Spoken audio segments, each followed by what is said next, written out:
Good morning, everyone. Welcome to tutorial number 7 with Mike Gosselin of Operators Without Borders. Good to have you back. Trust that all of you are safe. I know that our friends in Barbados would have had a rough time on what was then a tropical storm and became Hurricane Elsa.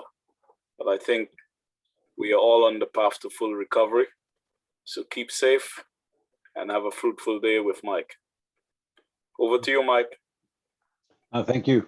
Good morning, everyone.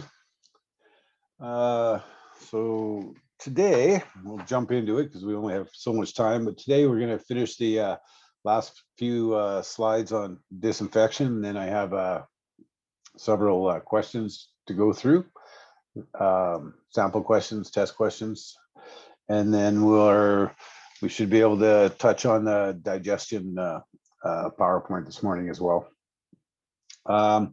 When I get to the question part,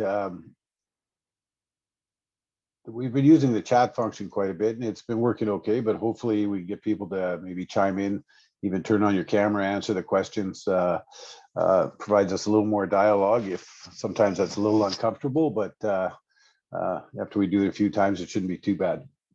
Anyhow, I'm going to share the screen this morning and we'll get started. Any questions before we get going? Any questions from the last session?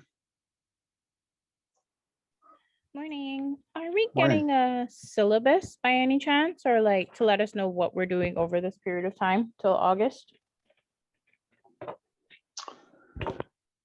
All of the PowerPoint documents should have been shared.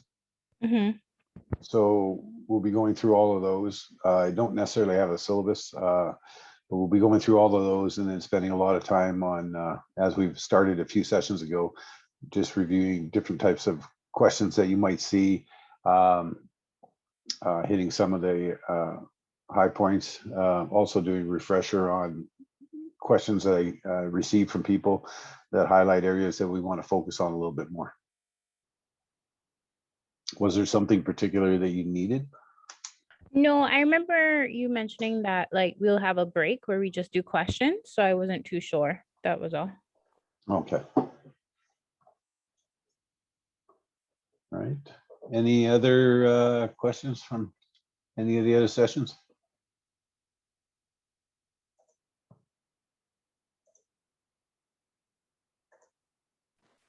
Mike, it's Valerie here.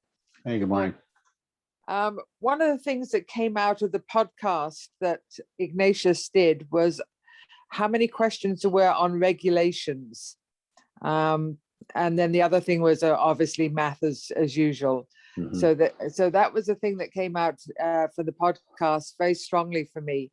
And I just wanted to just make a note of that there is a lot of questions on the water side. I don't know about on the wastewater side, but on the regulations, more so than the participants had thought. Yeah, there's definitely going to be some on regulations. I would hope not too many, maybe around the 5 mark or something, and definitely some math. Yeah. And math for probably in not the session after next is going to be focused on strictly on math. We'll get everybody bring their calculators and chime in for that one. Apparently on water, Mike, there was 20 questions on regulations. 20, wow. Which really surprised me. Yeah, that is surprising. Let me look into that a little bit, okay? I'll just make a note. Thank you. Yeah, I do have a phone call into Paul Bishop on some other things, and I'm going to ask him about that at ABC. Were those would have all been focused on EPA? Yep. Yeah. I think so. Okay. Well, thank you for that information for sure. Ignatius, screen sharing has been disabled.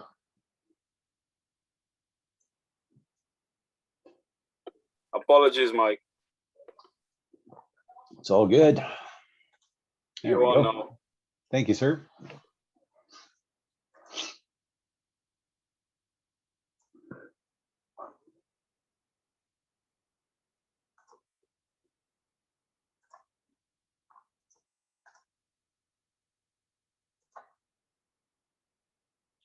Just give me a second while this fires up.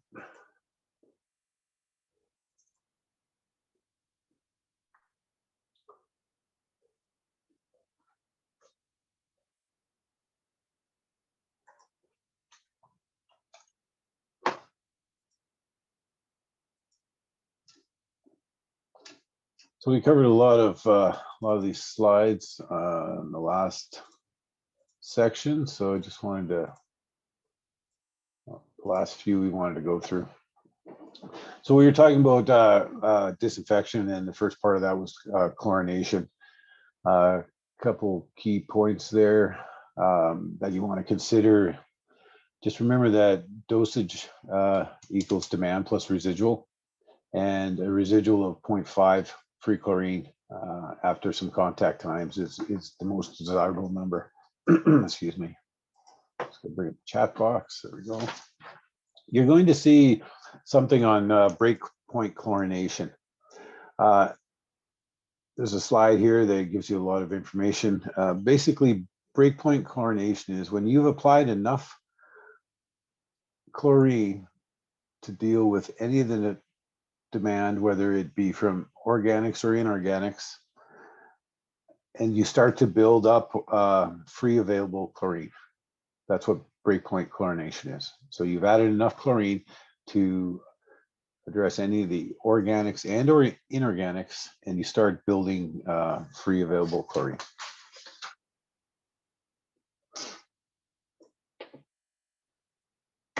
They talk about different points of application. So we've talked about before where you could use chlorine as your influent for some odor control, maybe some pre-chlorination for corrosion control in your screening. Typically, you don't see a lot of chlorination inside the secondary part of the treatment facility. There are cases where you may have filamentous bacteria growth or something similar to that, and you might apply a very small dosage of chlorine, which would kill that filamentous pretty quick.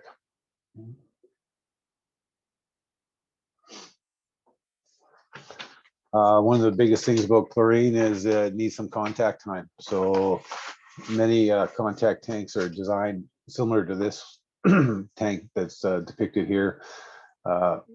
The effluent and the chlorine are added at the beginning of the tank, and they cycle through the tank around these baffle walls and then out to wherever discharge is. At least 30 minutes of contact time to have any effect.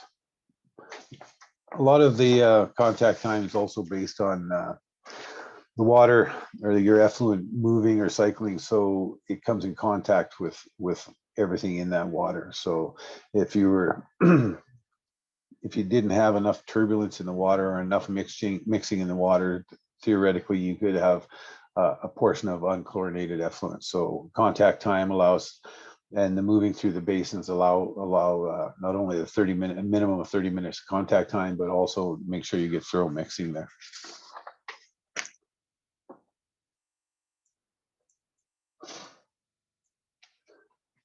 We've talked about UV before. So UV is basically sterilization of the bacteria or organisms. So they're still alive when they leave the facility, but due to their short lifespan, they can't reproduce after chlorination, or sorry, after UV disinfection, and then they just die off. You may see some questions on different UV. So UV light's measured in nanometers, so around 280 nanometers. If you see any questions on UV A, B, and C, that's the different intensity of the light that the UV bulb has. Typically in wastewater, you're going to have UVC, which is a low pressure lamp. Low pressure, it's not in a reactor, it's not contained. They're just, and I have a couple pictures coming up. In high pressure lamp situations, it might be water treatment where they have, it goes through a sealed reactor. So just a couple typical pictures of UV applications in wastewater. You'll see these would be low pressure lamps. They're just open. sitting out in a channel. These racks probably have 18 to 24 lamps in them. You would, some of your alarming that you might see, if you see any questions on UV disinfection, as far as alarming, if one bulb goes out, if you can imagine these racks are all side by side with bulbs going down. So if one or two adjacent bulbs go out, that it could actually allow a channel for wastewater to go through where the UV would not be as effective as it should be. So there's some alarming for adjacent lamps. For sure. They're also can only handle so much flow. They will, in this situation, there's only one UV bank here. So if it hit the maximum flow, anything above that would potentially not be treating wastewater very well either. Okay, those are the slides on UV that I wanted to, or disinfection that I want to finish up before we get into the sample questions. Was there any questions on disinfection, either chlorination or UV?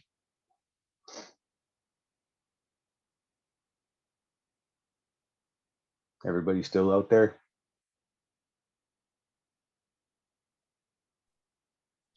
Why would you use ultraviolet over chlorination?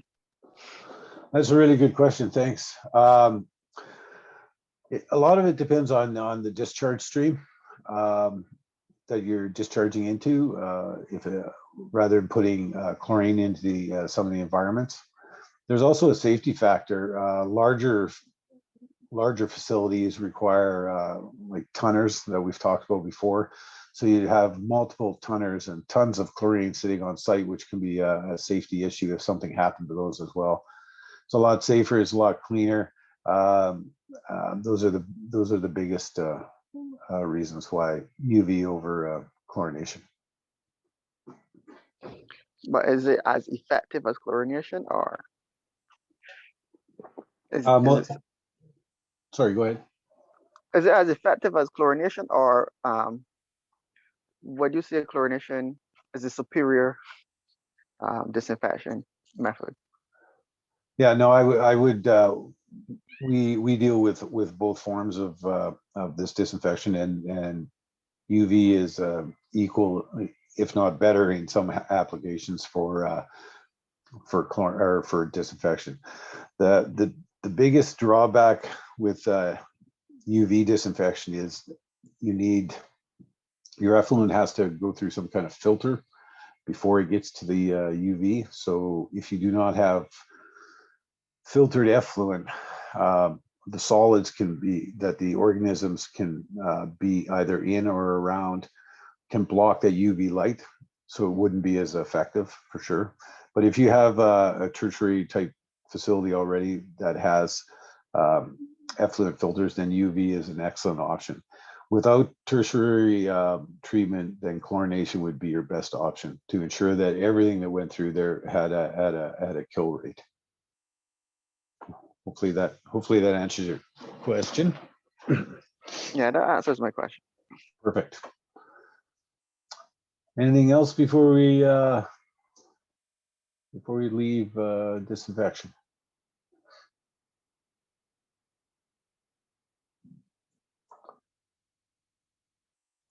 All right, so give me a second to fire up the sample questions.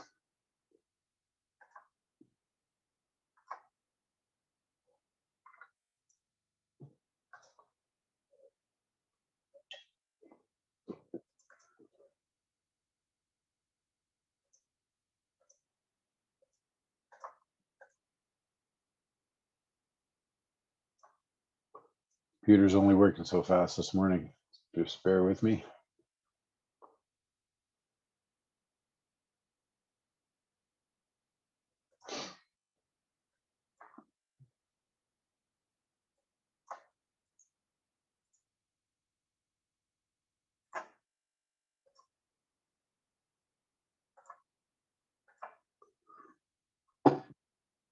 All right.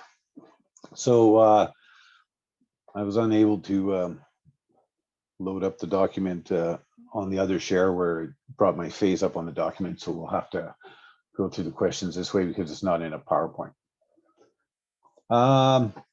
As we go through some of these today, you might see some questions that are familiar or similar, maybe even a couple that are the same as some of the other ones we took, but some good refresher. There's not too many of those, or there might be a couple. Okay. All right. So here we go.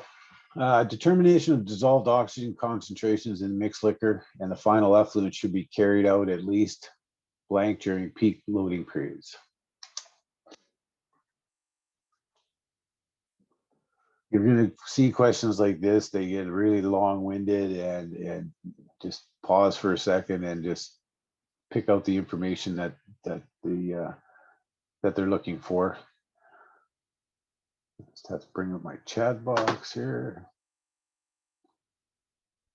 There we go.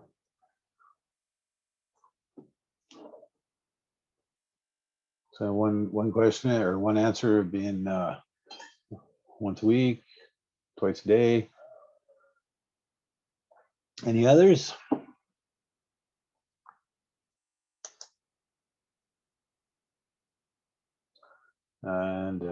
And twice a day as well. So the answer for this is actually C, which is once a day. And if we break down this question just a little bit, it wants to know what the dissolved oxygen concentration is during peak loading periods is the second indicator there. So your peak load would typically come once a day. You may have a high peak in the morning and maybe in the evening, and based on your diurnal flow. But the highest peak is probably going to be in the morning, and then you would take your sample there. So that's how you break that question down. Okay. Sludge age is defined as the total mass of solids in the system divided by the mass of solids entering the system each day. Is that true or false?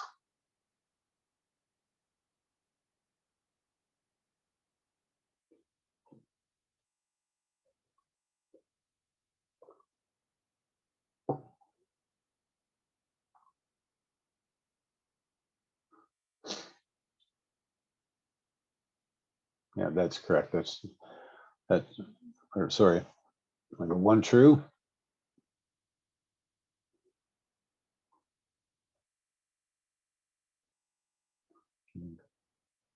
A couple think that's true.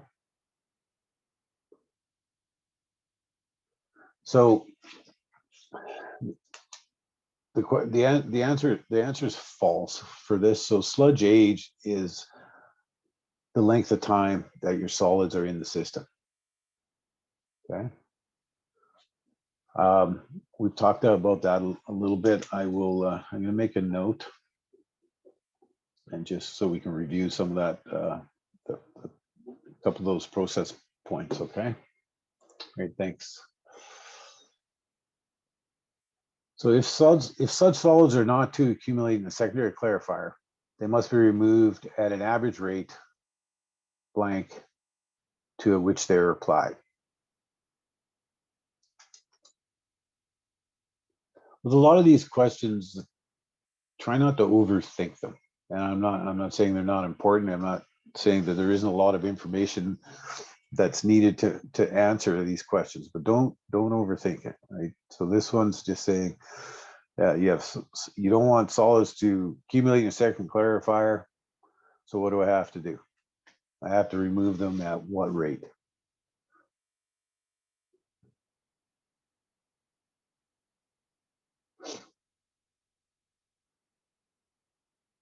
Any thoughts on that?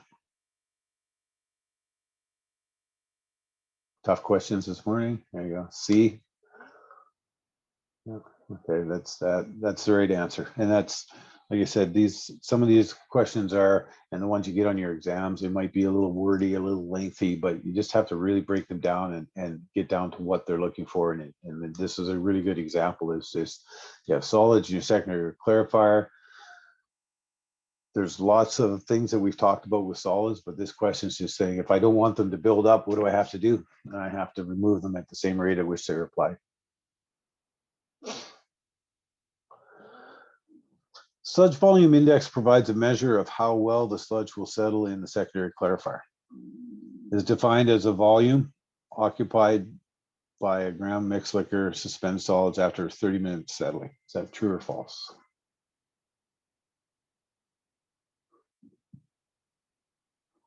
Yep, right on the money. Excellent, thanks, that's true. So this question, the blank provides a direct measure of the amount of food or organic matter available for use per unit mass of microorganisms.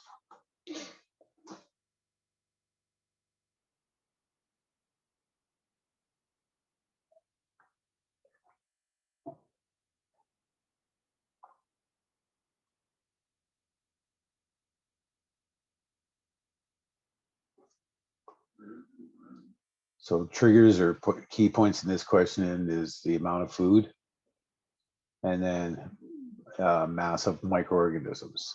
And we talked quite a bit about food to organisms. So any thoughts on that one?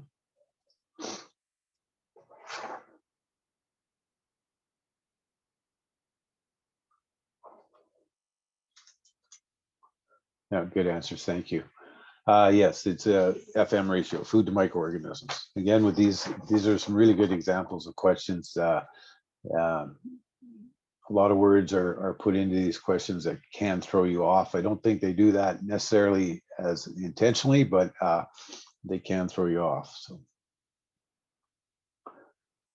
the activated sludge dissolved oxygen should be between blank milligrams per liter.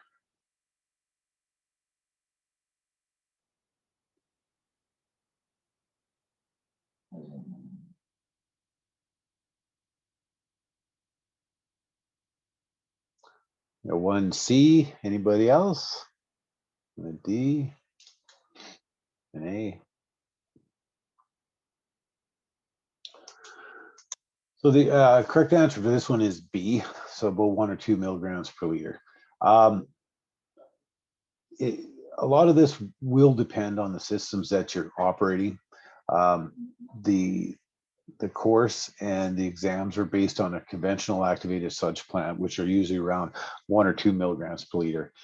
There are instances, this is kind of a tough question for sure, because there's a lot of instances at the beginning of an aeration tank, you might be running like 2.4, which would tend to people would go with answers possibly A or C, but in just try and commit it to memory that in a conventional activated sludge plant, right around 1 to 2 milligrams per liter of oxygen.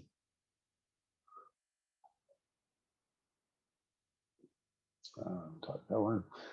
Okay, treated effluent cannot be released into a river. Is that true or false?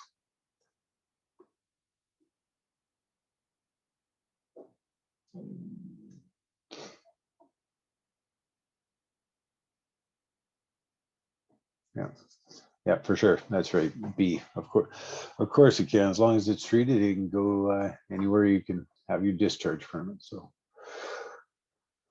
now we covered. Actually, I'm going to skip this question because we didn't talk about dewatering a lot yet. So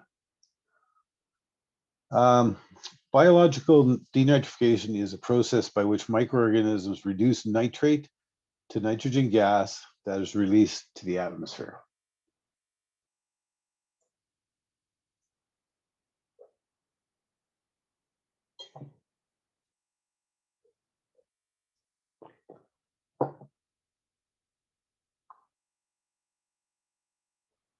Yeah, that's right. The answer is true for that. So remember, we talked about nitrification and denitrification. So nitrification is the first step where it's reducing ammonia, and then denitrification, it produces your nitrates to nitrogen gas.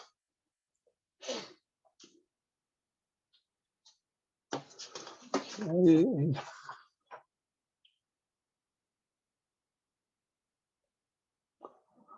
I'm just going to skip that question. I'll skip that one too, because we're coming up on filtration in our next section. So UV light disinfects by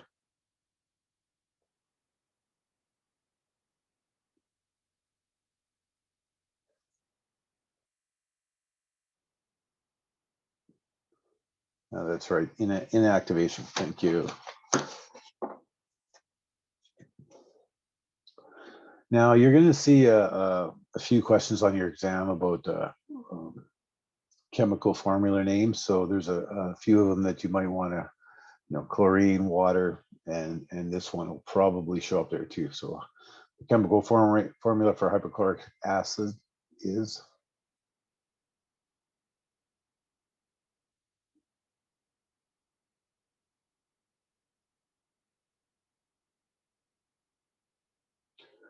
now 1A and 1C answer there. Yeah, the correct answer is A. So just remember trying to commit that one to memory. I would say there would be chlorine, hypochlorous acid, maybe sodium hypochlorite, and we can go through. I'll make a note. We can go through some of those in a session just to review on those two. Okay.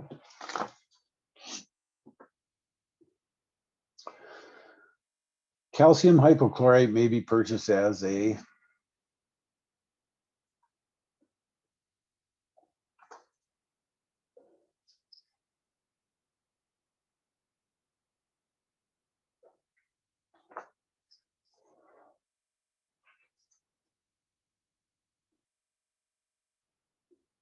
yeah, that's right. That comes in a solid format for sure.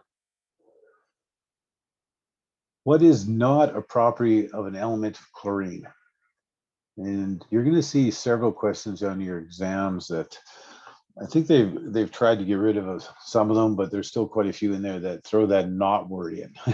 So you really have to take a minute, pause, read your question, and so it's what is not a property of chlorine.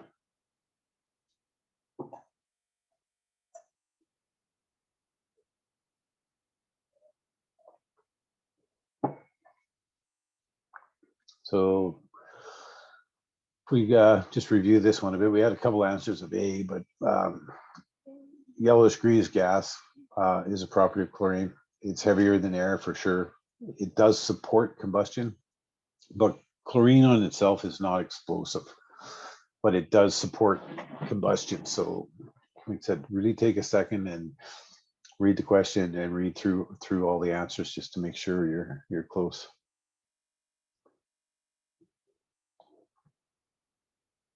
Okay. A great many variations in waste stabilization ponds are possible due to differences in depth, operating conditions, and loadings. Current literature generally uses three broad pond classifications.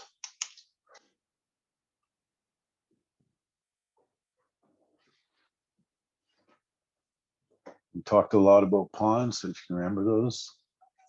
And one, yep, awesome, that's perfect. A few Ds, that's great. Yeah, aerobic, anaerobic, and floccative. So thank you. Activated sludge is the most common form of secondary treatment. There are many types of activated sludge plants, but all have three basic components.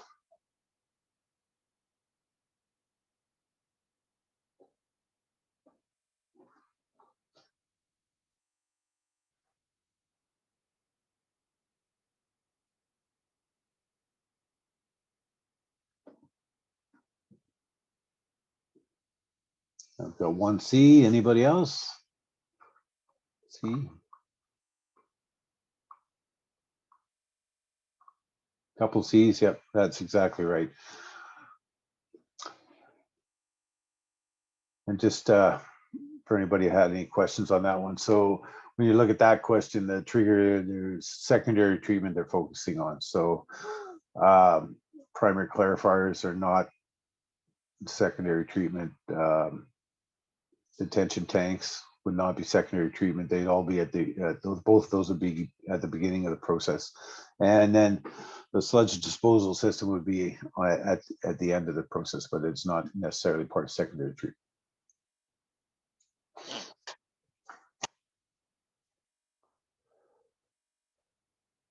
Okay.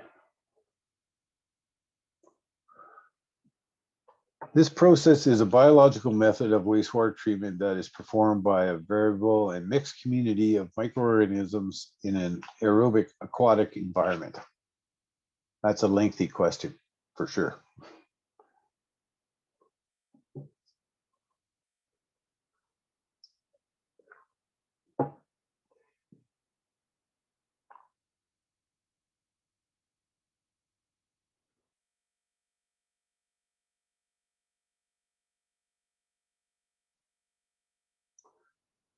Yeah, so that's, everybody got that right. That's awesome. That's activated sludge. Another example of a really worded question that you just need to pick out the key points and triggers, you know, biological organisms, which are all activated. We talked a lot about activated sludge, aerobic environment. So perfect. Thank you. Good job. BOD5 is the abbreviation for.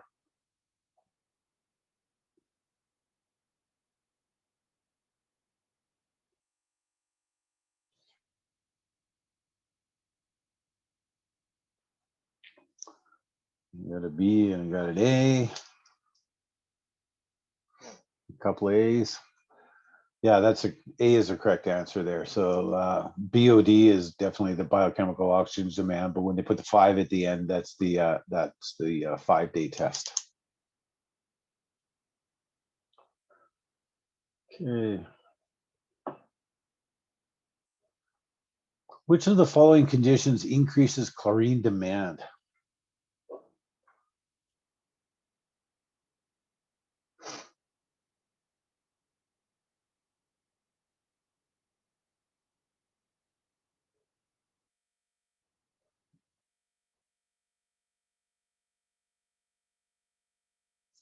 Yeah, you betcha. Good answers. Increased organic matter.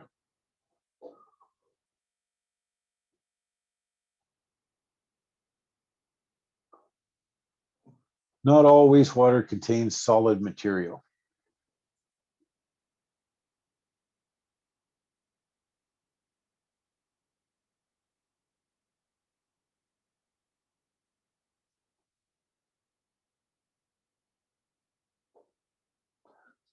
So the answer for this one is false, and all wastewater has some kind of solids content, whether it be an actual physical piece of wood solid going down, or some kind of biological demand organic that's in it, but there are some kind of solids.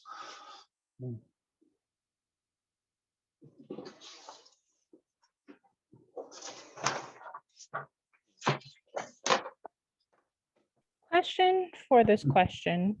So what happened to like factories, and if they have wastewater, like maybe a tire factory or a dye factory or something, do they not have solids? That's what I was thinking about. Mm-hmm. There would be some kind of solid content going down the system. So otherwise they'd just be discharging. I guess the easiest way to look at it is, yeah, they'd just be discharging water, clear water. And even if water is not clear, it has some turbidity or some kind of coloration, there is some solid in there that changed that look of the water.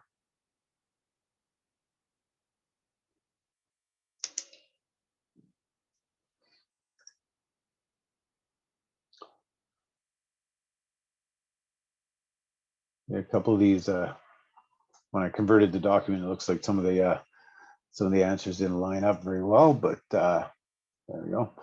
What is the common color of aerated mixed liquor?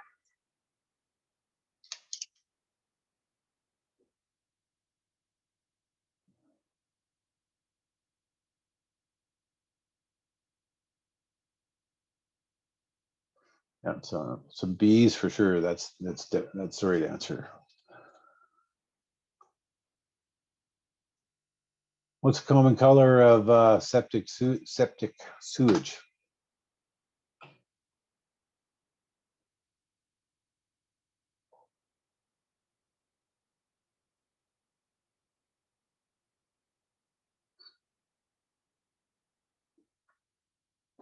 So we've got a couple of A's and a C and another C.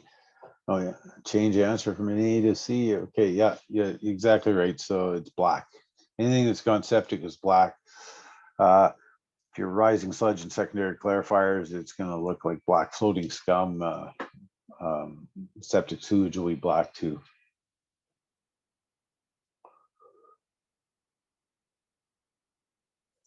Sorry, there we go. Which of the following is not a backflow preventer?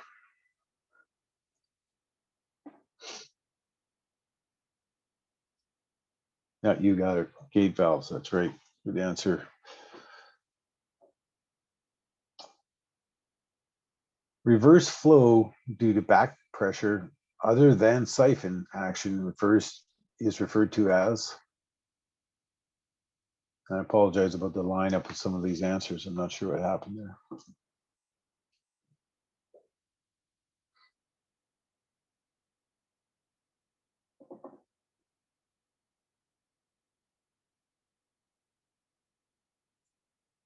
And D's, yeah, you bet. Backflow.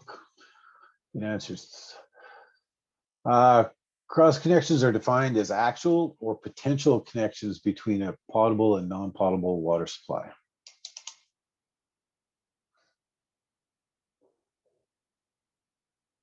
Now, you betcha, that's true. This is one of the ones that's, excuse me, definitely going to show up on your exam somewhere.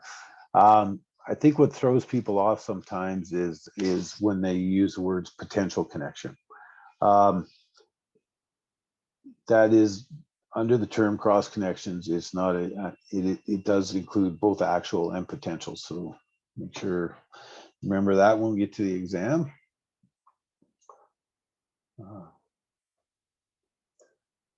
So the type of cathodic protection is called a, I'm just trying to correct these, there we go.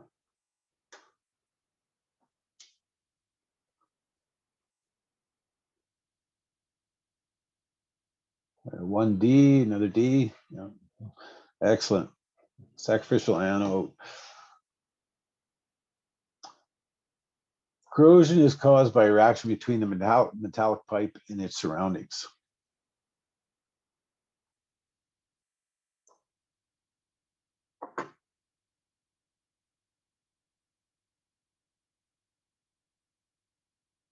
Yeah, lots of A's there. You bet.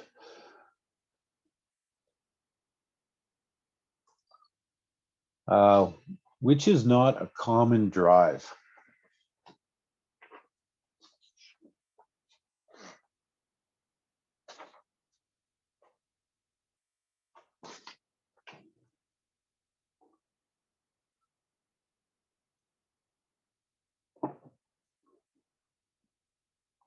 One C. Anybody else?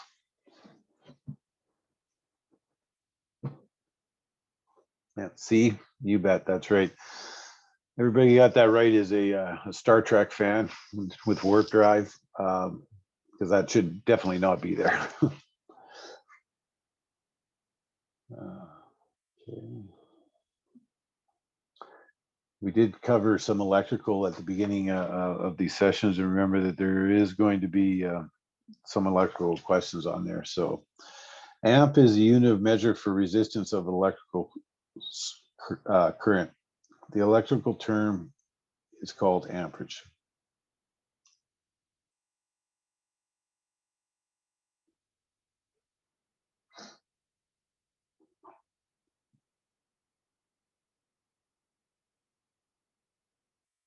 Remember, they're talking about electrical resistance here.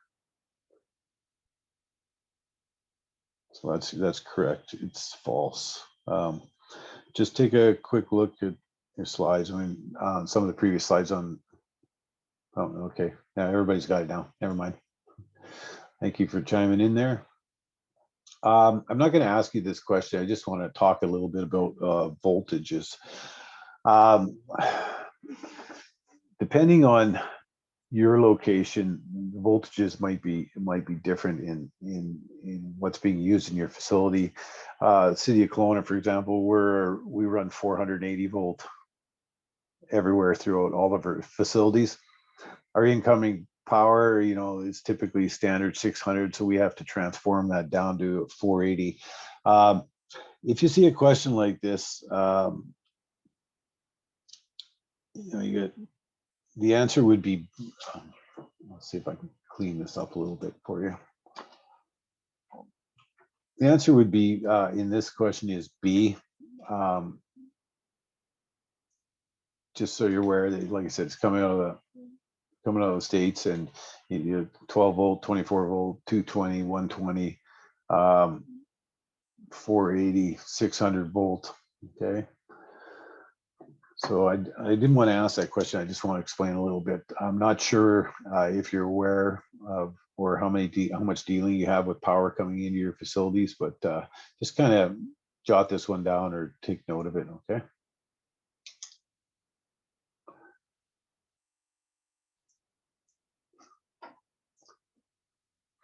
Yeah, the main role of a packing gland in a centrifugal pump is to do what?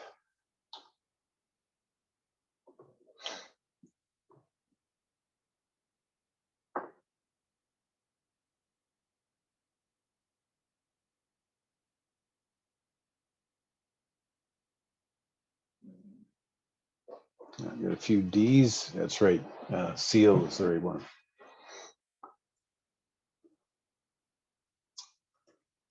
I apologize I did the conversion on this document last night and it was fine. And now when I uploaded it for viewing, it's a little out of alignment here. Problem of cavitation in centrifugal pumps is usually due to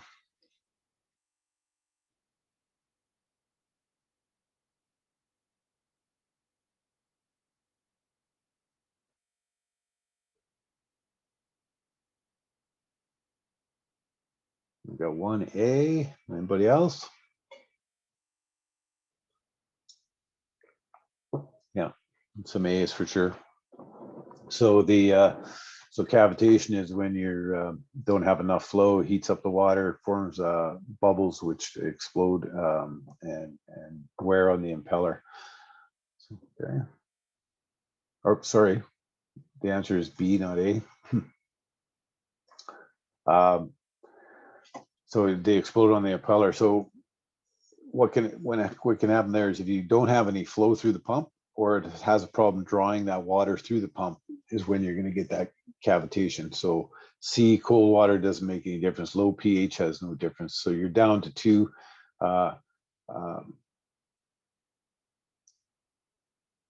answers. So you have high suction head or high suction lift.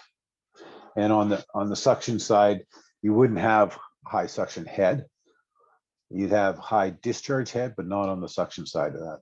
So the next question then, it's high suction lift, which means the pump is high enough that it can't draw the water out of the container or pipe that you're trying to draw from.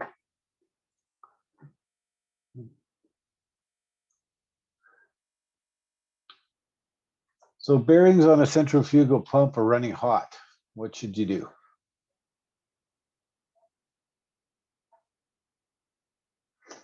And calling a mechanic isn't one of the answers, so we'll have to pick something else.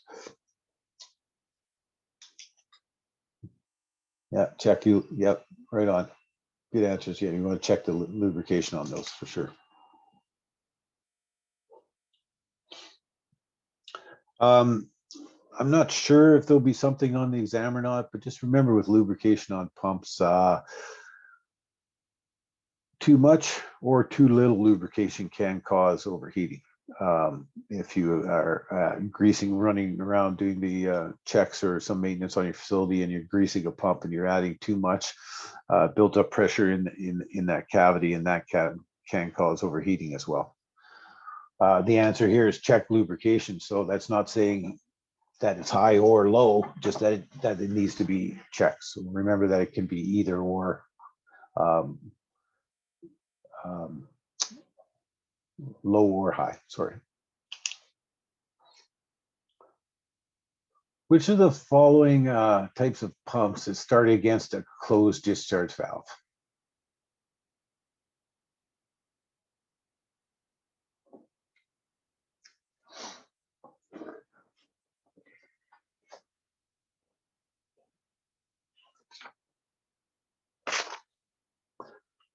Now, the wording in this question is not my favorite, but the pump, the following type of pump, rather it is or could be started against a closed discharge valve.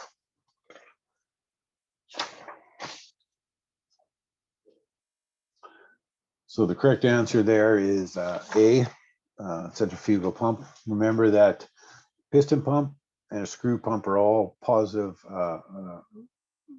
that we've talked about anyhow, are types of positive displacement pumps. So if you just start those pumps against a closed valve, you're going to build up pressure and blow something apart in that system. Centrifugal pump, although you don't want to run it with a closed valve, if you close it, it doesn't have a positive displacement, so it will just spin in the water that's in the volute.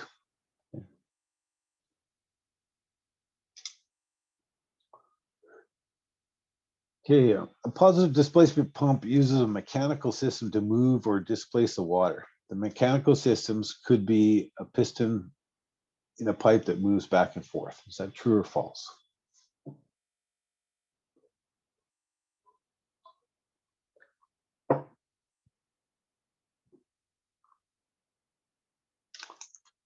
Yeah, you bet. Really good answers. Number A is true. Now, we talked a bit about HVAC systems, and I'm not exactly sure why these are on the exams, to tell you the truth, but there will be something similar to this question. Comfort is a primary intent of HVAC systems and to promote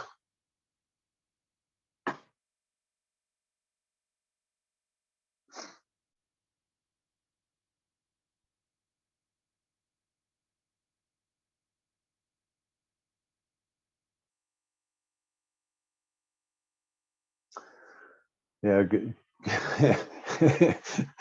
Really good answer with A at the question marks. It's I guess if we keep everybody cool and happy, the productivity is higher. I'm not sure, but if I was just thinking, like I said, I'm not sure why they're necessarily included on a wastewater treatment exam, but it's an easy answer, I guess, or an easy point. If you're gonna break down a question like this, so you got an HVAC system, so that's for heating and cooling. So B would definitely be a building durability. Yeah, I could see that coming into play. And then and C as well, the health of who's ever in there. You don't want it too hot and too cold. So, and I'd be looking at productivity going, I'm not sure why that is there, but I'm pretty sure that B and C are included. So if I have two answers, then I'd have to default to selecting D as all of the above. Okay.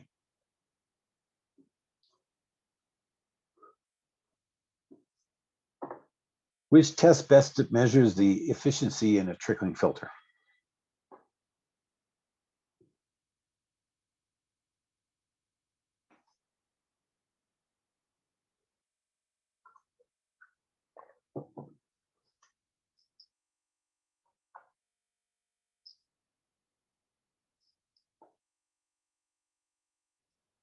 Really great answers. That's right, BOD. Trickling filter or any other system is you could take out trickling filter and put in any biological system here in this question, and the answer would be BOD. A confined space is an enclosed or partially enclosed space that may become hazardous due to its design, construction, location, or atmosphere. Is that true or false?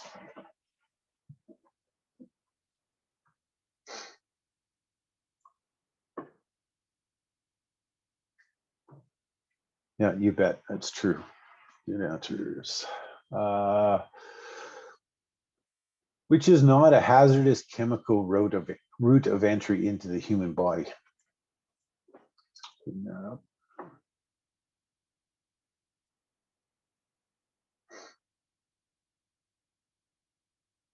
Yeah, you bet. D is the right answer there. What are the three functions to WHMIS?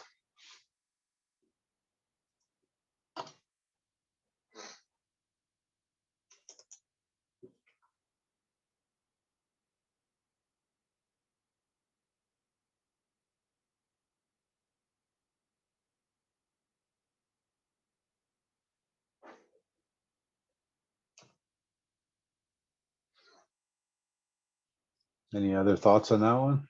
So remember that WHMIS, yeah, A is the right answer for sure. WHMIS is training. Well, I guess WHMIS is all designed about providing what hazard or information on what hazard materials are in the workplace. So if you're thinking about the question going through an MSDS sheet to provide you that information, you'd have to label the container, and there's a requirement for training of staff.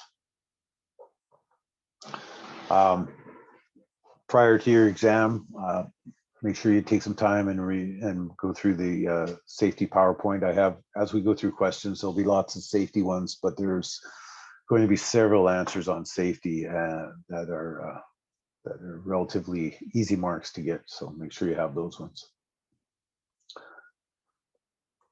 Which of the following is not a pathogenic organism?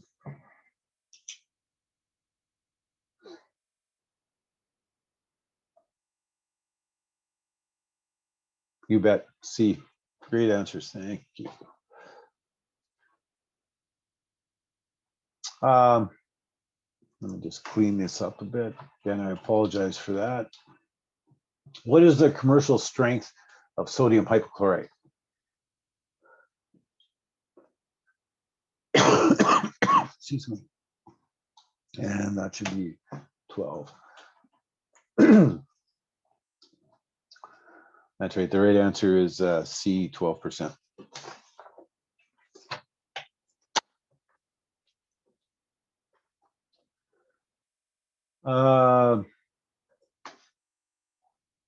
Sodium hypochlorite comes in the following form.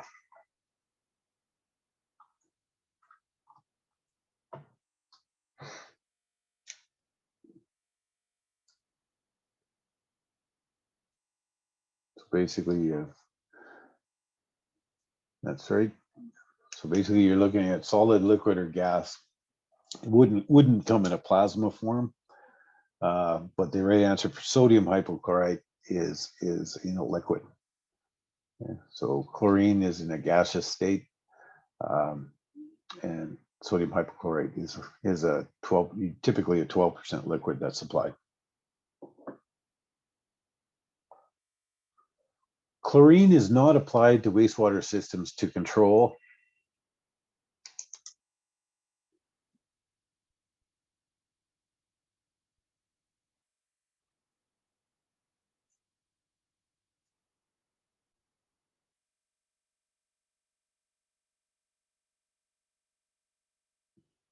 a couple B's. This question or something similar to this one is going to be on your exam, I would think, especially on probably level 1. It's kind of a tricky one, I guess. So I can see why you would pick rodents, but if you look farther down the list, E is taste, right? So chlorine, as we know, we whether it's you might be doing some corrosion control at the beginning of the plant, you might be doing some bacterial odor control at the beginning of the plant. So I'm left, if I have 5 answers, these I can take A, C, and D, as I could definitely apply chlorine to deal with those. So now I'm left with 2, it's rodent and taste. And so I would look at this and I go, nobody's going to taste the wastewater. So that has to be the answer. Okay.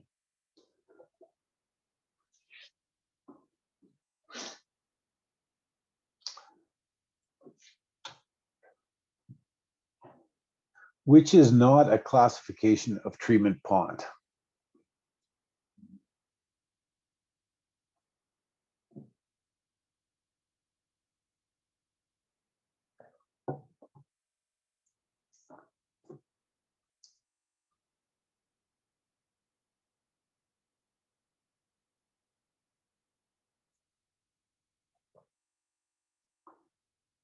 Yeah, good answer. You betcha. Anoxic. Anoxic would be a zone somewhere in treatment facility, but it's not a classification of a pond.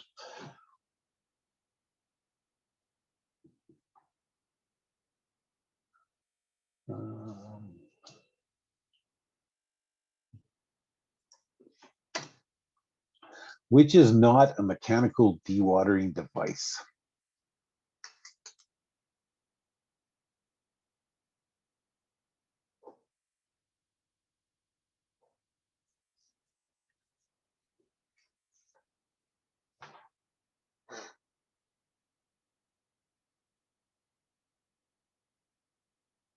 Now go 1D. Anybody else?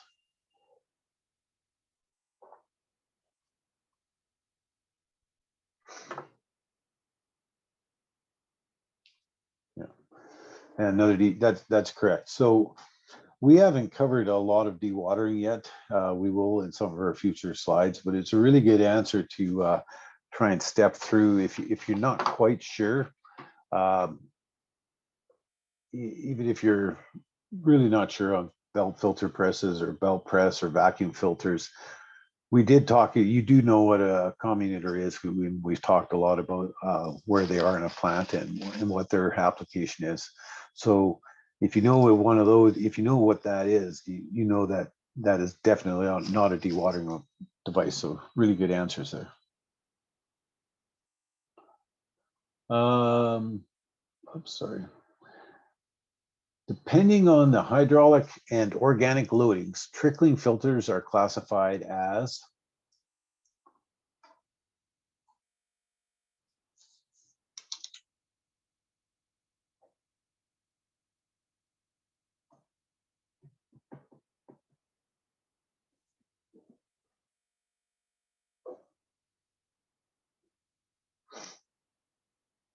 So 1D, yeah, another couple Ds, you bet, all of them. Standard, high rate, roughing filters for sure.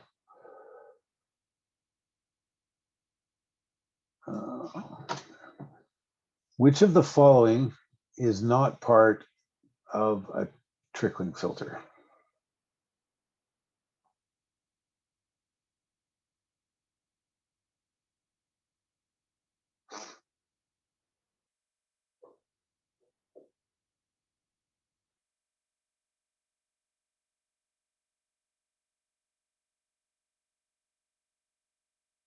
Uh, 1A, anybody else?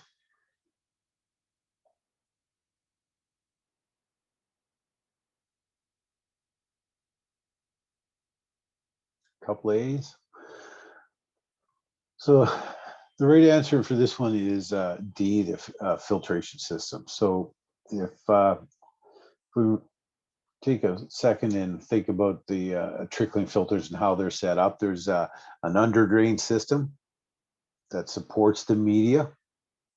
And then there's an arm that circulates on top that is for distribution of that wastewater. So the arm causes even distribution through the tank. The wastewater flows across the media where there's a biofilm that contains the organisms that live off what's in the wastewater. And then the under drain system supports all of that and allows a path for the treated effluent to go. So with trickling filters, there is no filtration system. If there was a filter on a trickling, in a trickling filter plant, it would be considered tertiary at the end of the facility, but not part of the trickling filter itself. Okay.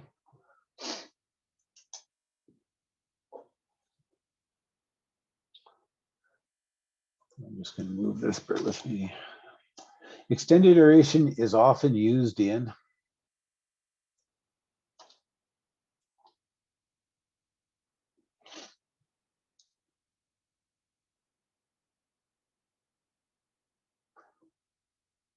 Some tough questions this morning. Everybody's doing really, really well. Let's try and work through it. You bet. Yep, smaller facilities. Good answer. Just a few more questions this morning, and then we'll take a 5-minute break and just to get our coffee, and then carry on to some digestion. So Again, I apologize when some of these lines are not lined up. Sludge age is measured in.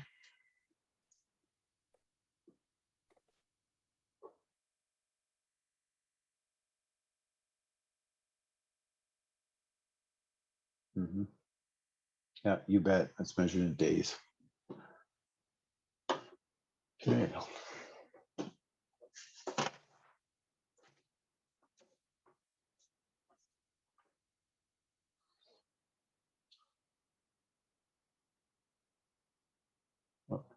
Some of the operating variables in an activated sludge system are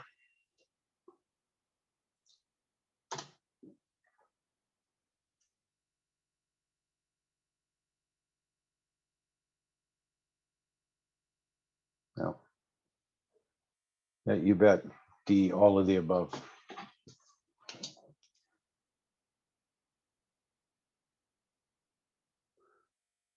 Which of the following is not a component of the activated sludge process?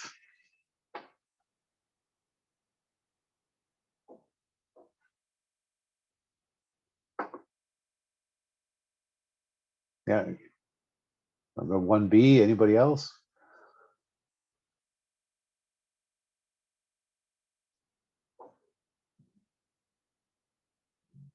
Yeah, you betcha. Primary clarification. Okay, just a couple more. The rate of settling a particle in water depends mainly on.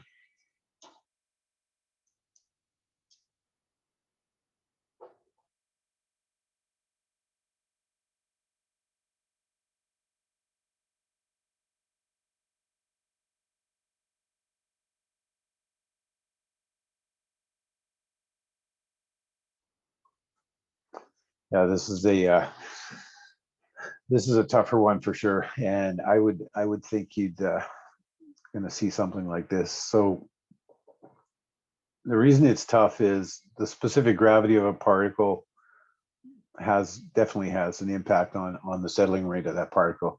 The temperature, we talked about cold and warmer temperatures, and then the size and shape. So A, B, and C all have an impact. The questions asked is asking what the settling rate mainly depends on, and the main answer there is size and shape of the particle. If the answers were a little bit different in this question, and D was all of the above, then that would be the one to choose for sure. Okay, that's quite a few questions this morning. Everybody did really well overall, so that's awesome. I'm glad to see. I mentioned, or I wrote down a couple things, talk about, or just review some sludge age, chemical names, that type of thing. Was there any other things based on those questions that we should maybe review or touch on a little bit more in the next session? I found that there were some questions, just going to stop that share. There's some questions a couple sessions ago about pumps, and we reviewed pump sections a little bit, and all the pump questions today, everybody got 100% correct, which is awesome. So if there's something else we want to touch on some of the few other sessions based on the questions, then please let me know.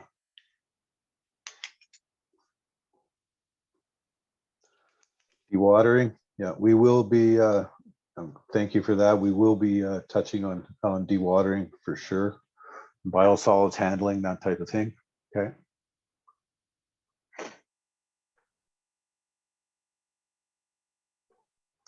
Okay, so if anything else comes up, when we come back, you can chime in or just whatever comes to mind, just make sure you send a note or turn on your mic and mention it. So if we can take a quick 5 minutes, I'm going to grab a coffee refill.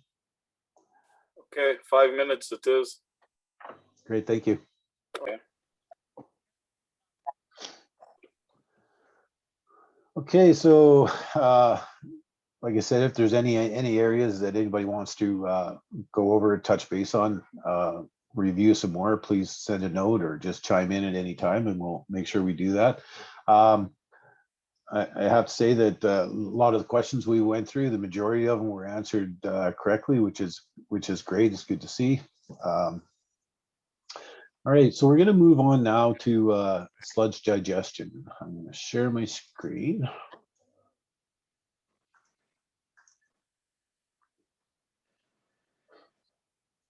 Just bear with me for a minute. Whoop. No, that's the wrong one.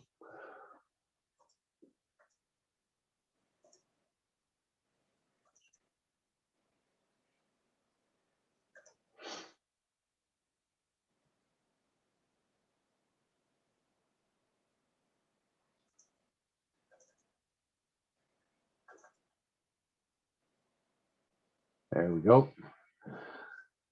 All right, so far we've talked a lot about influent preliminary treatment. This is a good graphic if you still have some questions about how the systems are divided up, what's considered preliminary treatment, what's considered primary treatment. We talked about primary treatment, we've talked about secondary treatment, and effluent disinfection. So now we're going to touch on, start down the path of solids handling. So solids can be withdrawn or are withdrawn from your primaries and also from wasting from your secondary treatment. Now we need to discuss how we're handling those solids, maybe some solvent reductions, which we're going to talk about today with digestion. And then in future sessions, we'll talk in dewatering and that type of thing.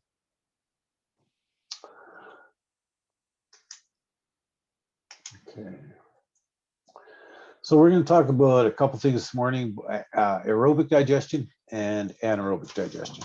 Very similar. Keep in mind that similar to lagoons that we talked about and any other type of the processes, you know, aerobic digestion, even if you're not familiar with it, aerobic, it's living, breathing, needs oxygen to run, okay? They're very similar to the same organisms that are in an activated sludge process, except we keep the sludge in there longer and allow the organisms to further break down those solids.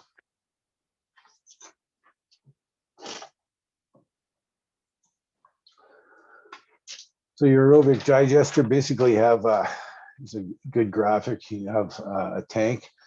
You notice most of these tanks are designed similar to the secondary clarifiers that we talked about. They all have a cone-shaped bottom, and that's for sludge removal off the bottom. These ones, this is an aerobic digester, so it needs air. So there's some kind of air system in this graphic. There's the diffused air system beneath the surface. And then supernate draw-off line, which is usually either manually or automatically controlled to maintain your liquid level. Okay.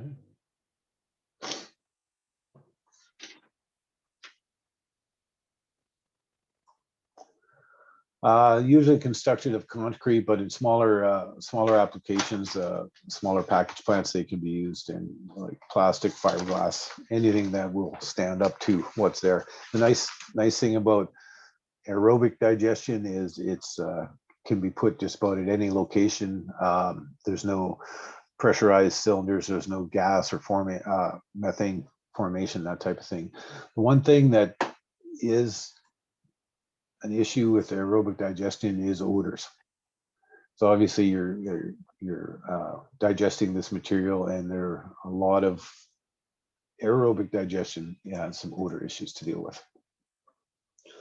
So aeration in these can be a floating aerator, similar to the lagoons we talked about, where it intakes the liquid through this volute, throws it up in the air, in contact with the air, it picks up some O2 and then back down into the solution.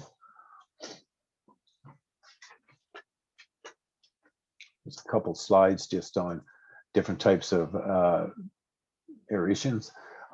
If you run into any questions where they're talking about aeration and using turbines and that type of thing, what they're referring to is at the bottom of the tank, there's a sparge ring. This sparge ring is just a metal ring, it has holes around it. So air goes into that sparge ring and then disperses through those holes. This would be a form of coarse aeration because they're large air bubbles. As they rise to the top, they hit these paddles that are spinning around. These paddles actually break apart those air bubbles a little bit and get further contact with the liquid. So that's a coarse air system, okay?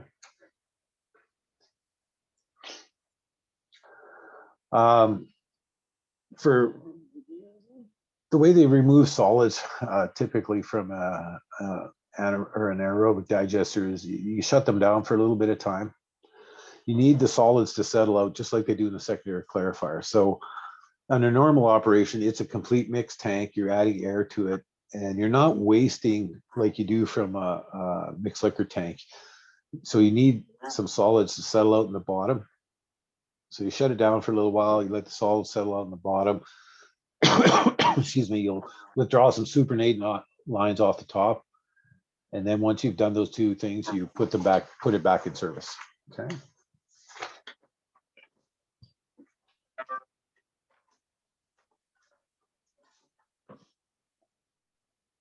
You may see some questions about digesters and retention times. Usually you're talking 45 days. Some of the systems might be anywhere up to 120 days of retention time, which is a lot longer than your activated sludge processes. Does any of the group, do you deal with digesters at all? I should ask that question at the beginning, sorry. Yeah, we deal with digesters. Okay, aerobic or anaerobic? Aerobic. Aerobic. You So guys yeah, have we supinate the water back into the aeration tank, and then we leave the digester separate. So we use the digester to collect waste from sewage trucks that pump off from wells and businesses. So that's left separate from the main right. system. That's one of the nice things about an aerobic digester is it's easier to put the supernate back into the plant because you're dealing with the same organisms and you're dealing with an aerobic process, whereas anaerobic digesters, you can put that back to the head of the plant, but it does have a little bit of impact and you have to be aware of that. Okay.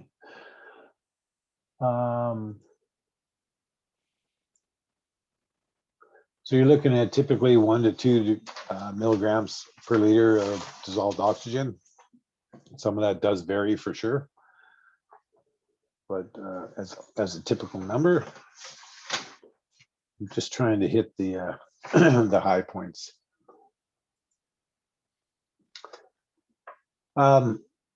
A keynote on this slide is approximately every time you increase 10 degrees Celsius, which I realize is you'll have to do the conversion of Fahrenheit, but you double the impact or the effectiveness of the microorganisms that are in that tank. So as the I'm gonna have to back up to this picture. So aerobic digesters in warmer climates, being outside, being uncovered, works fairly well. In cooler climates, excuse me, because we do not heat them, typically, they need to be covered because the liquid in that tank is going to be very close to the ambient air temperature. So in colder weather climates, you would want to cover those. Okay. Sorry for zipping through the slides so fast there, but I just need to get back. Okay. We're going to talk about volumetric loadings and stuff when we do the math, get into math section. So I'm going to leave those right now. Anaerobic digesters. Anaerobic digesters work really well. The biggest difference between anaerobic and aerobic, obviously, is anaerobic has no air. You're breeding different bacteria whereas aerobic digesters, it's basically the same bacteria that's in your mixed liquor tank. Anaerobic digesters, you're breeding a couple different organisms in there, and they're divided into two basic groups: acid formers and methane formers. So the methane formers are what would be considered abundant, and acid formers are a little harder to grow. They need methane formers are like 6.6 in this slide, 6.6 to 7, a relative range anywhere from 6 to 8 is a good pH to form your methane formers. Okay.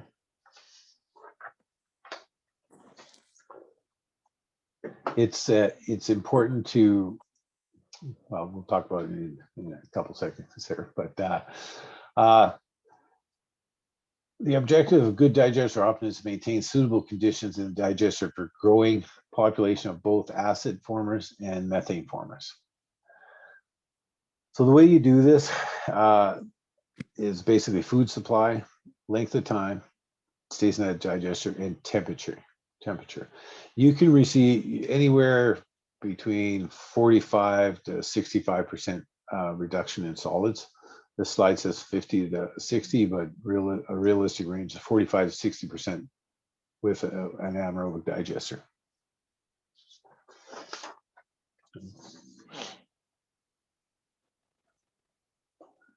Anywhere from 5 to 120 days, which is very similar to the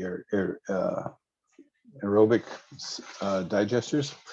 Keep in mind with anaerobic digesters, you produce methane gas as well. So that gas needs to be either treated by forms of scrubbing the gas, and you can either flare that off. A lot of facilities now are putting that gas right back into their natural gas systems.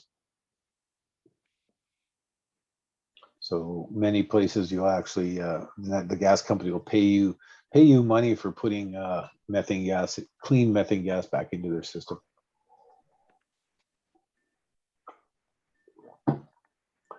Anaerobic digesters are definitely a little more finicky. To temperature, pH, and food conditions.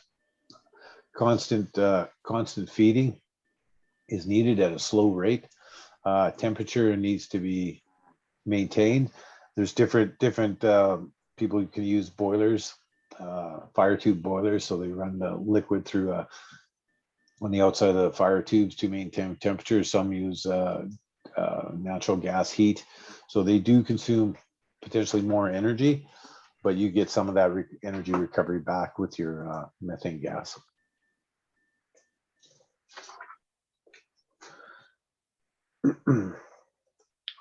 Four main criteria used to determine whether a digester is operating properly. So you got to remove the concept of all digestion is to reduce the organic matter, whether it be anaerobic or aerobic. With anaerobic, so it's removing the organics. You want to have good sludge to dewater, good supernate quality, and a volatile solids reduction. So when they talk about volatile solids, it's basically whatever can be burned off. So in a lab, they do their volatile solids tests by sticking into a muffle furnace for a certain quantity of sample for a certain period of time, put it inside a muffle furnace. You weigh it before it went in, you weigh it when it comes out, then you do the calculation. Whatever the difference is the volatile solids, whatever can be burned off.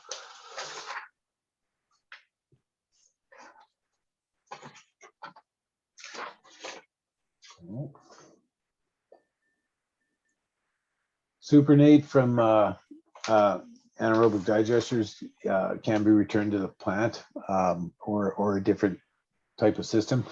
Just remember that it's needs to be a constant feed into your plant, particularly usually right at the beginning of the plant, not back into the aeration system directly. That way you get a bit of the dilution factor with what's coming into your plant. It shouldn't, if you were discharging your supernate back to the beginning of the plant, you shouldn't get a huge organic load on your plant, because hopefully you've already reduced the organics from the digestion process, but you are adding a mixture, a combination of things that go back into your plant that can cause some grief. So constant low feeding back into the plant is your best option there. We're going to have some, I made a couple notes that I wanted to touch on that, excuse me, weren't in the slides, but there's, you may see questions about different anaerobic digesters and their operating temperatures. So there's the two that you're mainly going to see are mesophilic and thermophilic digesters. There's three types. Basically, you have a cold operating digester, and then you have mesophilic, which is a medium operating, and thermophilic, which is a high operating. What I typically do to try, rather than trying to remember everything, is I pick the one in the middle, which is the most common mesophilic digesters. They operate around, and I did do the conversion for this one, 85 to 100 degrees Fahrenheit. So just commit that one to memory, mesophilic, 85 to 100. Anything above that, thermophilic, and then below that is the cold functioning digesters. You may see questions about foaming on digesters. A lot of that inconsistent feeding will cause some foaming. Temperature changes can cause some foaming as well. If you ran across a question about souring a digester, the main focus of that is a drop in pH, which is going to reduce your methane formers, which is going to cause souring of the digesters. That's the term that's used. One of the largest or most important tests on a digester that you're going to use your acid to alkalinity ratio. Okay.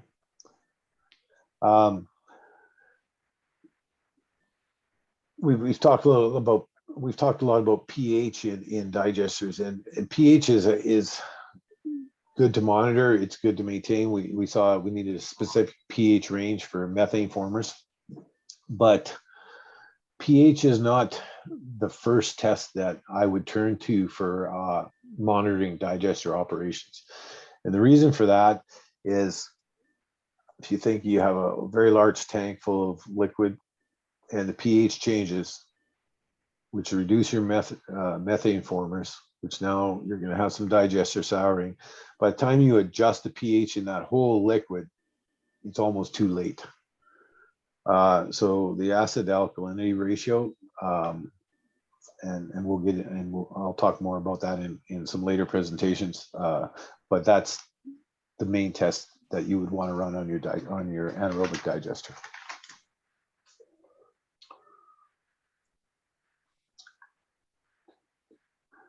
Okay, any questions on digesters?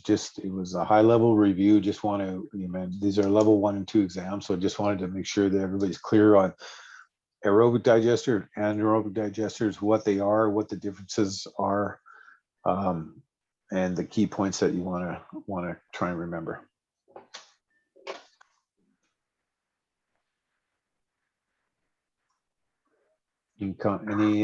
Any comments on digestion?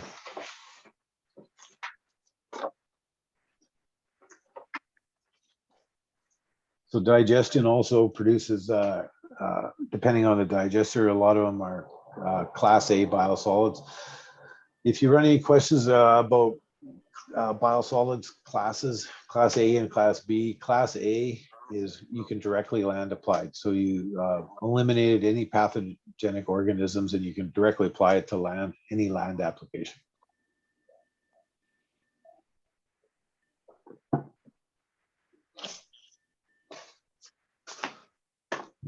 So seeing no questions on digesters, I'm going to move on to our next section.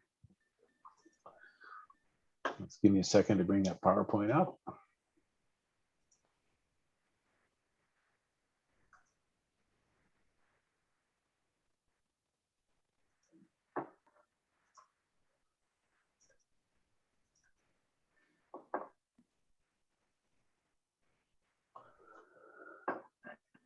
So we're going to talk a little bit about filtration. We're just going to touch on this one again briefly too. You may see some questions on your exam, and I'll try and hit the high points that I think that are might be there. I'm gonna step forward. Just let me grab my printout.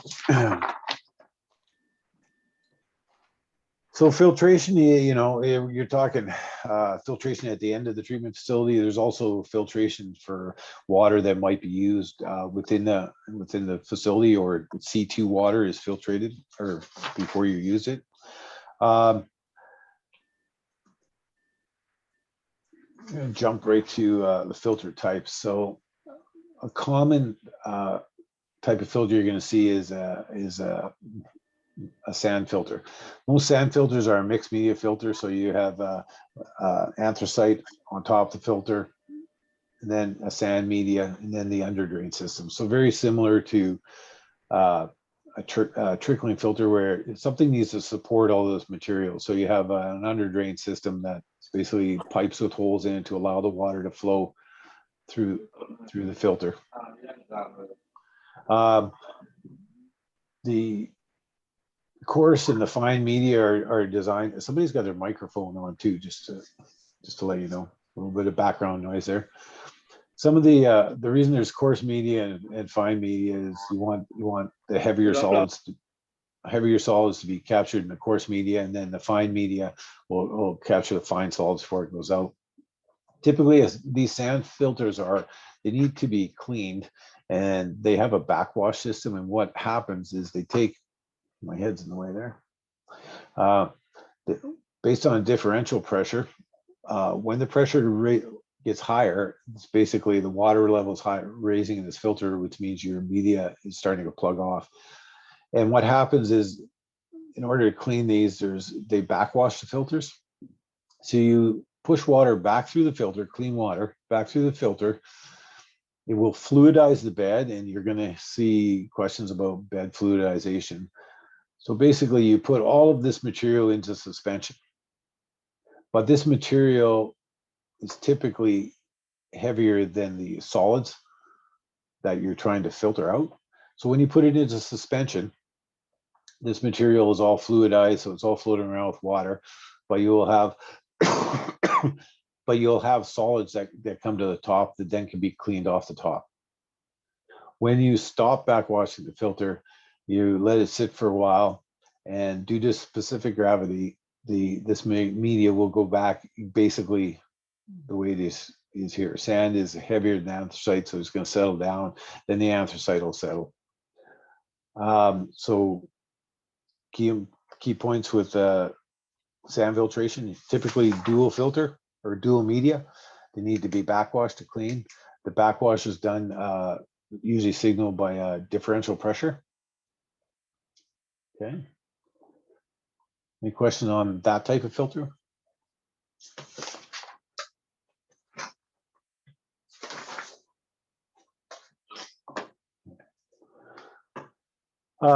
Smaller filters are that you might see in a water system, or if you use your plant water to provide cooling water for your pumps or that type of thing, use typical using upflow filter, canister type filter that usually, when in order to clean those, you basically replace the contents inside the filter.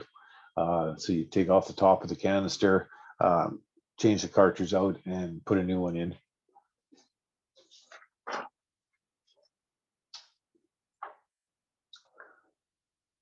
Just another graphic of a typical sand filter.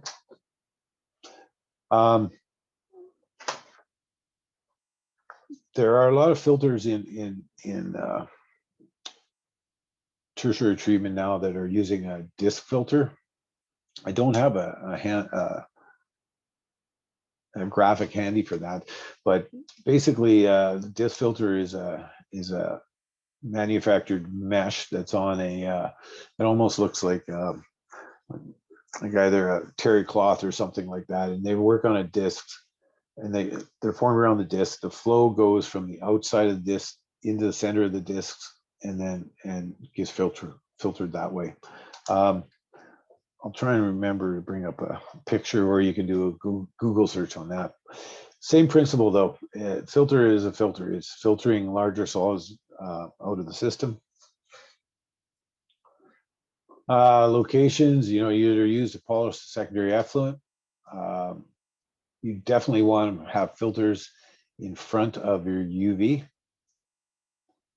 There are some municipalities that are doing some experimentation with adding coagulants to their effluent to further remove the finer solids. At our facility, we have a 10 micron filter, which is very small for our tertiary treatment plant.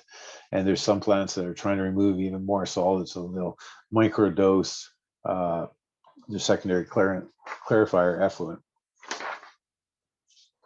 in an effort to build larger solids particles that can be filtered out. So I just want to talk, because there will be questions on sand filters.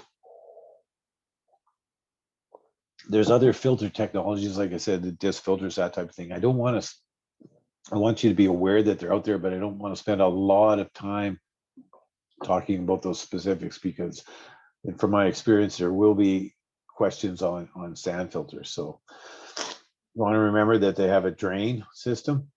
So we're going to work backwards through it. And then you have your piping. Your effluent goes to an effluent clear well or some kind of discharge system. That's the same effluent that you would use to backwash the filter. So when you're not using potable water or having cross connections, you would take your effluent from the filter and use that as your backwash. Influent to the filters, okay, usually inside of some kind of a concrete tank. There's a couple different designs as well, and hopefully I can explain this picture well enough. This type of filter, you'll see these weirs up top, and that's where you would do potentially your backwash, or when you fluidize the bed and you want to get the solids off to remove them. So you fluidize the bed, raise the level, and the solids would come off the top. There's other ones that have more of a traveling filter, and what there is there's a filter head that goes on top of a tank like this, and it travels down the system. And as you fluidize the bed, that filter water level is right below that traveling bridge, and it basically vacuums the solids off the top.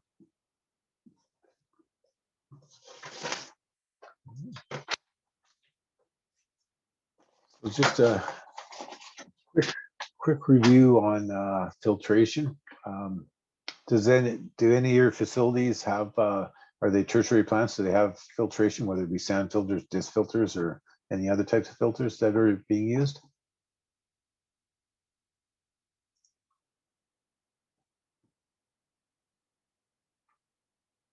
No filters at all? Okay.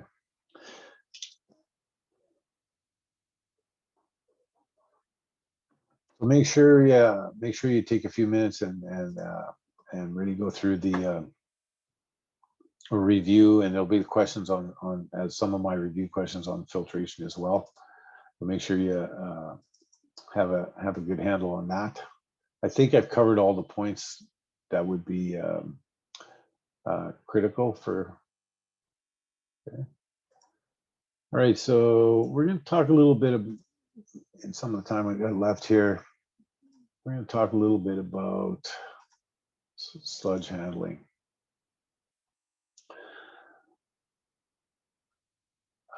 Just a reminder that I'm going through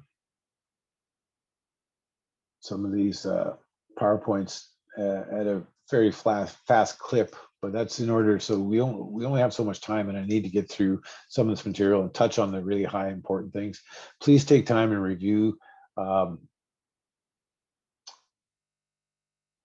PowerPoints in depth though, okay? And then if there's any questions, you can definitely bring those up next time. Want to get started on sludge disposal this morning. So we've gone through our treatment facilities. We've had preliminary treatment, primary treatment, secondary treatment. We've removed solids from the primary clarifiers. We removed solids from the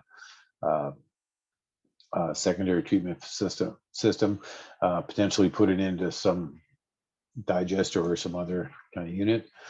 But now what do we do with that? There's one of the big drivers now is to reuse those solids in a green format. So whether it's agricultural land application, composting to be sold as a fertilizer, a lot of times, a lot of areas are using it as landfill topping as well. We don't do that at the city of Kelowna, not yet, not entirely, but they're starting to look into using some compost for that, and that actually helps the breakdown of what's happening in the landfill, and breaks down the solids. It also produces methane gas in the landfill, which then they can turn around and sell as well. So if we've killed all the, in order to land apply this, these solids, you've gotten rid of all the disease causing organisms for sure, but there's still very nutrient rich products. So phosphorus is the main contact or the main component for sure. We've been applying directly to land for over 40 years. In Canada, typically they use non-cereal crops for land application. So a lot of recovery, maybe mine recoveries, landfill, like we talked about. Excellent place for those. I want to talk on. So the biosolids contain a lot of nitrogen, ammonium, and nitrate. Okay.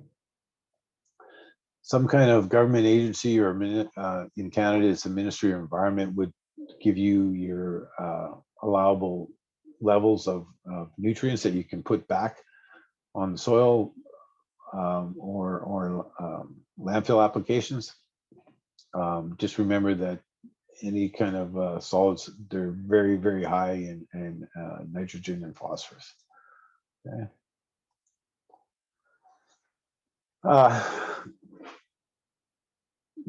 There's when they talk about solids, you're going to talk about metals testing, and I'm not sure if you're going to see something, not too much detail on your exam, but they will talk about metals testing. So what's happened through your process is we've grown solids that the microorganisms live on. Those solids have collected a lot of other things in the plant. You may have had things settle out in the bottom of the tank. Those all go to some kind of sludge handling facility, whether it be a digester or dewatering, which we'll talk about in another presentation. But all of those solids would contain all the impurities in the water. So here's a list of some of them. I don't need to read the list, but when they're talking metals, this is what they're referring to. Everything that the solids or what settled out in the tank as solids was all combined, and where the everything that was bad, I guess if you want to say, in the wastewater, that's where it's going to wind up. Okay.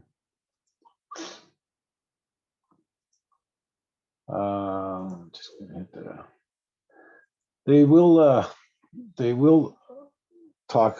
They've removed a lot of questions from the exams, from my experience on sludge incineration, but there's still some there. Sludge incineration is still used. It's not as predominant as it used to be. The three main types that you might hear about are multiple hearth furnaces, fluid bed, and electric incinerators. Most of the questions if there was a question on the exam, I'd say it'd be on multiple hearth furnaces and fluidized beds.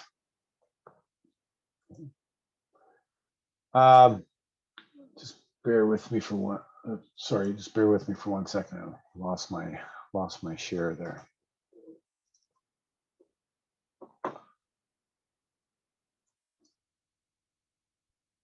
Apologies.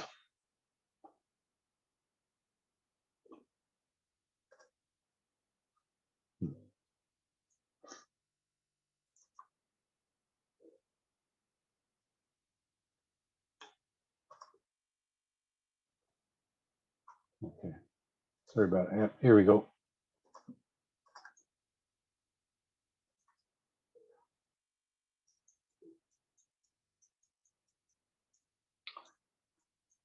So we don't have to spend a lot of time on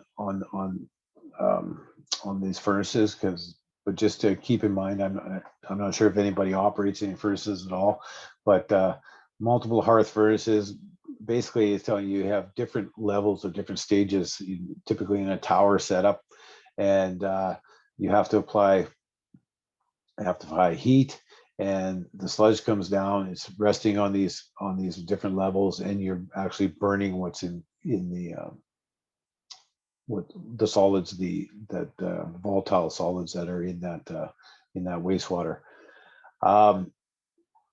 In just outside of Vancouver, in British Columbia, there was a treatment plant that had multiple part hearth furnace that had blown up several times, so they don't have those anymore.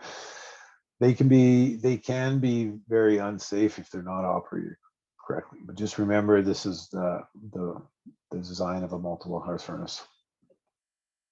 Fluidized bed incinerators. You can think of it as the same kind of concept that we talked about. We talked about filtration. So the fluidized bed, obviously, it's your sand bed containing solids. You're adding air, you're adding fuel, and you're burning off the solids. Okay, so it's kind of all mixed in here, and it's burning off the solids. Fluidized or bed incinerators, they're going to definitely talk about freeboard, and you'll notice that you have your fluidized bed, you have your burner here, and then you have some freeboard for the exhaust and the ash to escape from. If you don't want a freeboard that's full, you need a certain amount of freeboard. I think that's the only question you're probably going to have on those type of incinerators. I don't think you're going to see any questions all about electric incinerators. You can definitely read through it. Sludge pelletization is still used. I know there's some plants in Ontario and Canada that are still drying and pelletizing their sludge. That works really well. Good process as well. Basically, I'm just trying to find a better picture. Basically, it's a process or a plant. The sludge comes in, you dry it, and you're making either a pellets themselves or a cake, and the pellets could be different sizes, and you're basically just drying the sludge that then can be applied somewhere else. The difference between that kind of sludge and the sludge that comes off a centrifuge or another dewatering process is it is part of the stabilization. So you've removed all the volatile solids out of that sludge.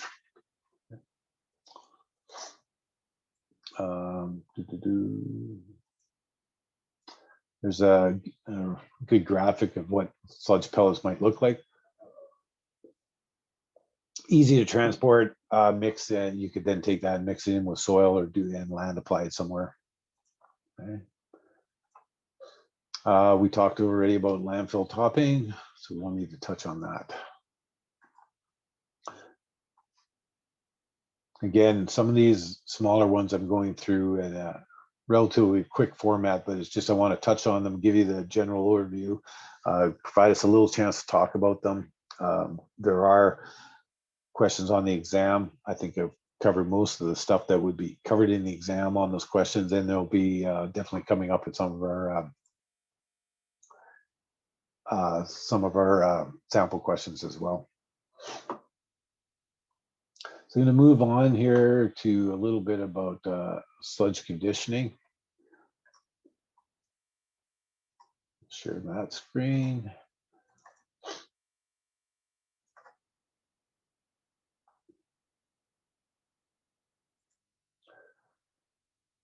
So sludge conditioning is you need to do something with all these solids, right? Whether you're using a drying bed, whether you're using a belt filter press or a centrifuge, something to deal with the solids. These can be used in conjunction with a digester, or they can be on their own. Drying beds themselves are basically what the picture shows here. Really if you have, there can be a lot of odors from these. So if they're somewhere away from where the public is, they work well. They work well in dry climates, for sure. If you're out in the desert, what a perfect place to have a drying bed. It doesn't cost you any energy to dry your solids, and then you just come in with like a bobcat or something and remove the solids when they dry. In the middle of a municipality, not the best location for these, for sure. And any cooler and wet climates are not a good location. Cooler climates, just like any other biological things that we've talked about, if it's cool, then that activity is going to slow down, and the drying of those beds is going to slow down as well. And any rain is going to have an adverse effect on those as well. We're going to talk about mechanical dewatering. We're going to touch on it this morning, and then we'll finish up on next time. We're going to talk about vacuum filters, filter press, belt press, and centrifuge. Do you have any dewatering mechanisms at your facilities?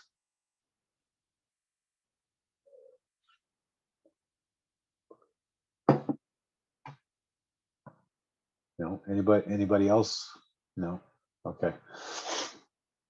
I'm really glad I asked that question, because there's definitely going to be questions on mechanical dewatering. So we'll make sure we touch on these and then review them afterwards as well.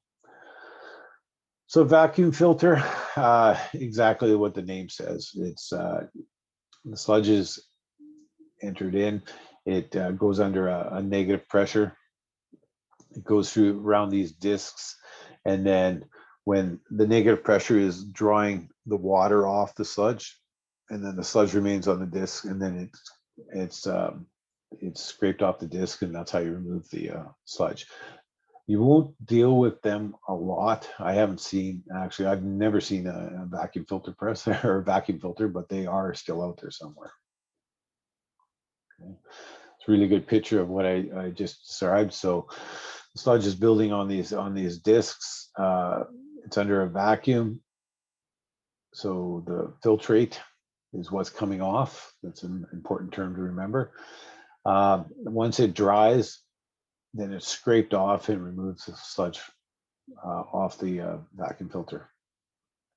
Filter press. Basically, it's I think I have another graphic here. Hang on a second. So what happens in a filter press is the sludge is applied, and it's actually exactly what the name says. It squeezes as a fill. Once you fill up the container with sludge, it squeezes together, displaces all the water. So you have the filtrate on the top of the bottom, or side by side on this graphic.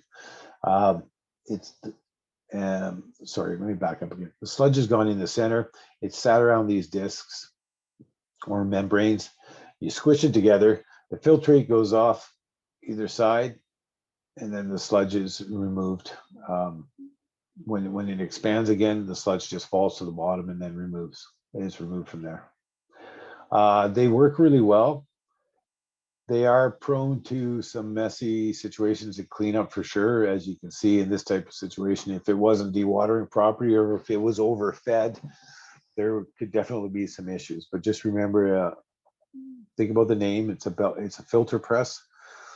So you have a tank, sludge goes in, you squeeze the water out, and when you expand again, sludge falls off down the bottom and it's removed, and then you just repeat the cycle over and over again.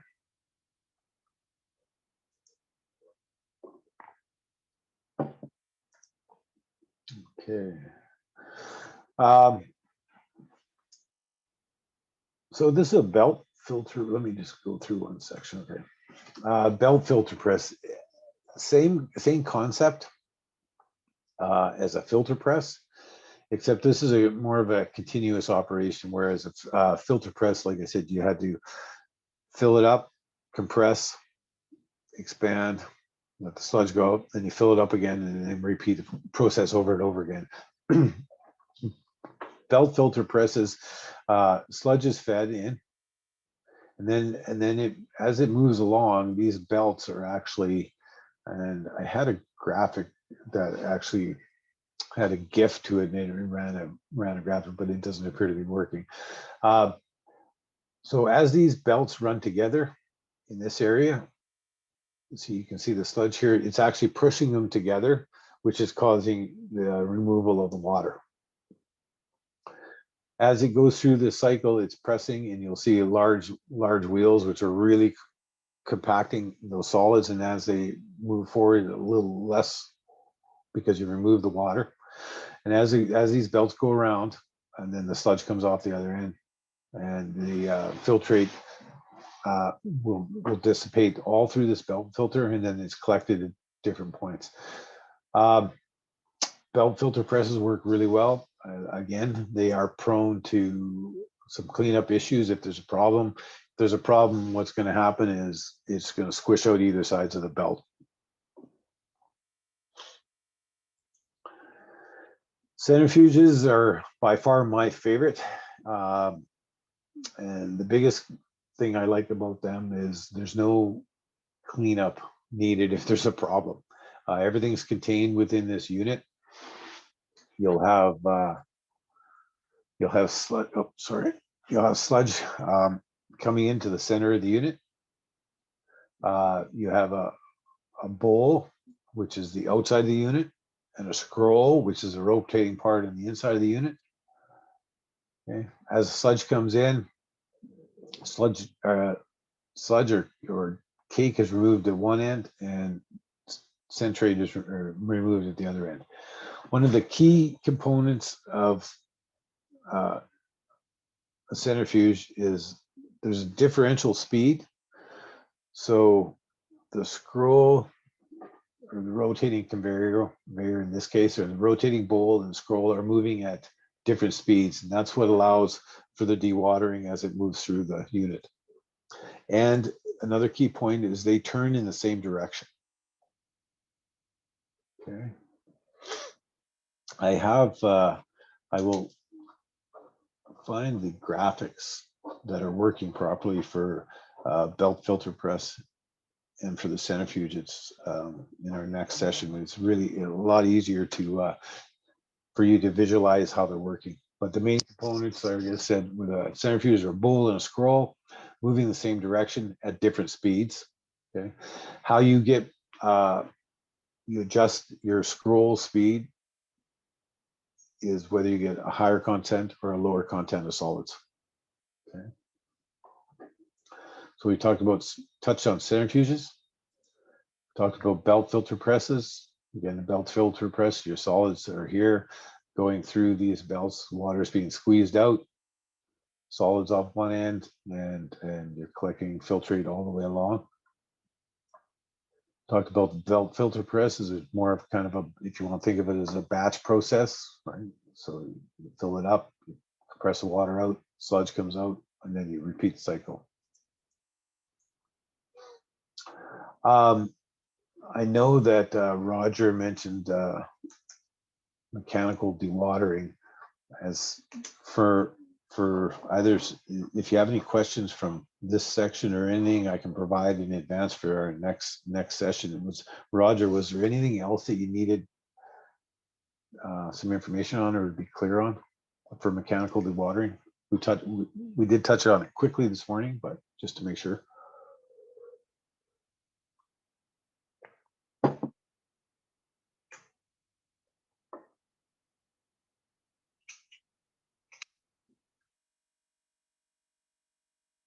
Okay, thanks, Roger.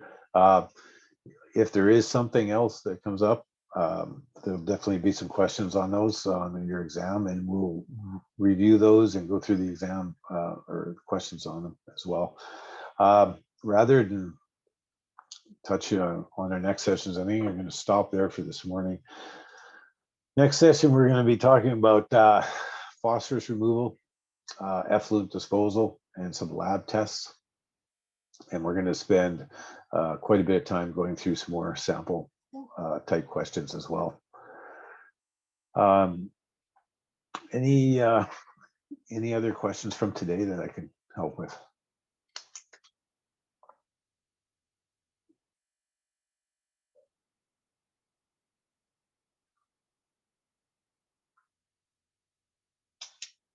Nothing so far? Okay.